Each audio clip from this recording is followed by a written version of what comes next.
So, hello guys, welcome back. Today we are doing a tutorial of ILS landings in Flight Simulator X. And to keep this nice and simple, I will be using the default 737.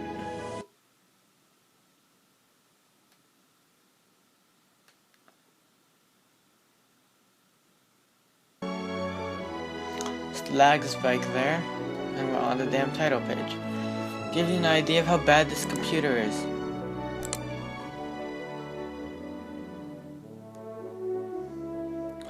How can something possibly be so slow? This is a damn PC.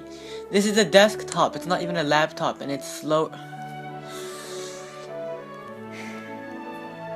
I'm not having a good day, guys.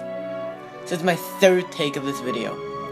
Cause, well, the first time, I tried using Fraps, and Fraps does not work with this, because it does not show the maps. Second time, I tried using another screen recorder, which decided to stop recording in the middle for no reason.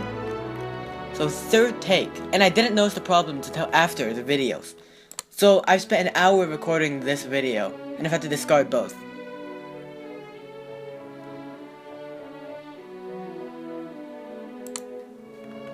Okay, we don't need to mess with that. So, you're going to want to go to your flight planner, and you want to create a flight plan, alright? We're going to go Chicago. We're going to do active runway. And then we're going to go to DSM.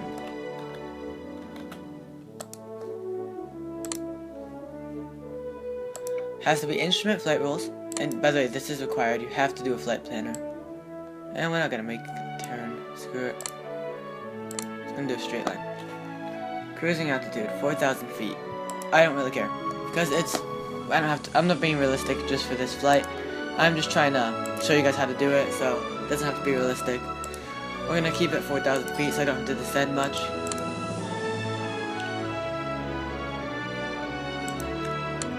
It's easier, let's just make it day.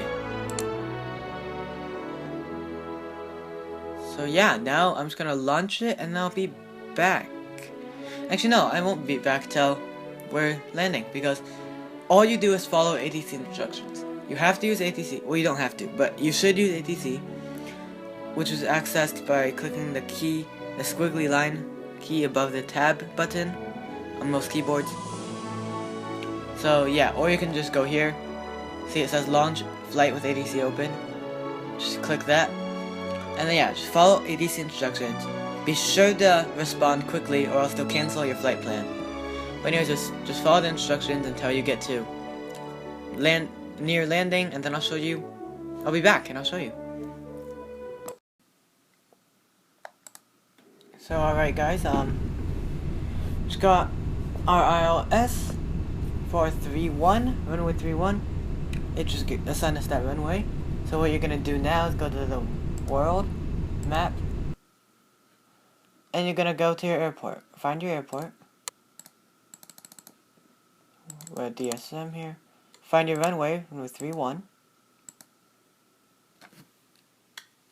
And as you can see, you have to write down these two pieces of information over here. The frequency 110.3 and 309, which is the heading. Of course, this is different for every runway. Enter the 309, which is the runway heading, into the course place and the autopilot.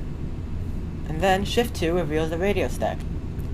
Nav 1 is the third one down from the top, and on the right is the standby one. Adjust that one so that it is your runway frequency, in my case 110.3. I'm currently on 2 times speed to save some time, by the way. 110.3.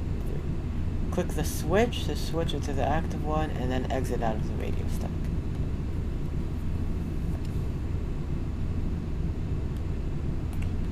By the way, if my map looked a bit funky, it's because it actually crashed, so I had to load up the saved one. Yeah. Not the plane crashed, but Flight Simulator X crashed because of this trash computer.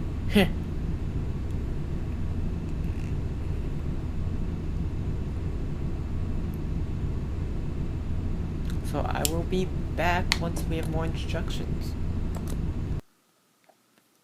So alright guys, we are back. And I paused the simulator because we just got sparrows of instructions I have to read before we run out of time. So turn right heading 280. When the simulator is paused, you can actually still change the autopilot setting, which is very convenient. So that's on 280. By the way, I am flying with keyboard and mouse, so this is not complicated. You can do it just at home easily. Send and maintain 24. 100. Cleared ILS 31. We already have the information written down and entered. Maintain 24. Okay. So I think it's safe to unpause now. We really start slowing down though. Way over speed.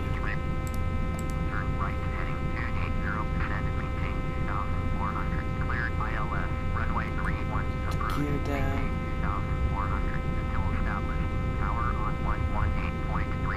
Oh, we're too fast for the gear to come down.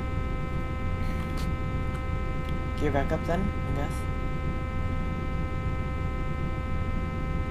Good, we're at 2400, so we should start slowing down quite a bit now. Oh, forgot to tune Des Moines Tower. Des Moines Tower, soar 69er, it's 18 miles southeast, inbound ILS, runway 31, approach. Soar 69er, Des Moines Tower, Gear can now go down. Now we're going to check the map. Okay, so now we're going to turn on, what is that? Okay. This button, VOR localizer. It is right above the approach button, to the right of the heading select button. Now, this will tell the plane to intercept the localizer of the runway. Localizer beacon. And once that happens, oh shit, I forgot to acknowledge. Once that happens, the heading select button will automatically turn off. That is how you know that it has intercepted it. And that controls mainly the right-left, the horizontal orientation of the plane to the runway. So that'll get it lined up that way. And then once it lines us up, which you can tell by here and here, it'll be centered. Then you can turn on the approach button, and that'll line us up vertically and guide us down to the runway. And then at the very last second, you're going to want to disengage the autopilot and land manually for a smoother landing. So I will be back once we are ready to turn on the approach button and it's intercepted the localizer. So as you can see, the plane is now turning on its own. The heading select button is turned off. And now here it says localizer. So it is turning on its own. Here you can see the bar moving.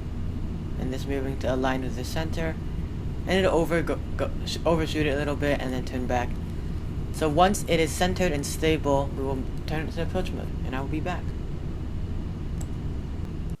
Alright guys, so we're really close to landing. Switching to this view for the actual landing part, because you know you can actually see it out of the plane.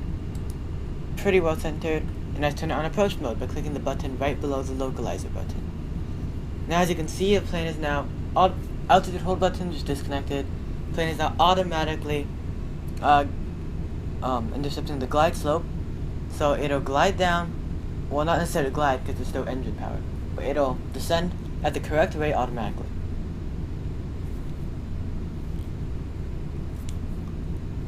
So don't get frustrated if you crash the first time. I recommend saving just before all these steps I just showed, just so you can keep practicing this until you get it, because this can be a bit confusing for a first timer.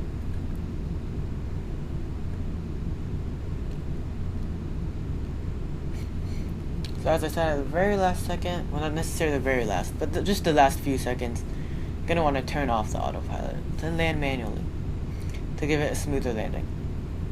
I've not actually tried landing without disengaging the autopilot.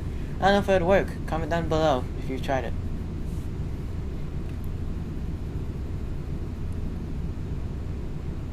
We're looking pretty good, pretty dead on right now.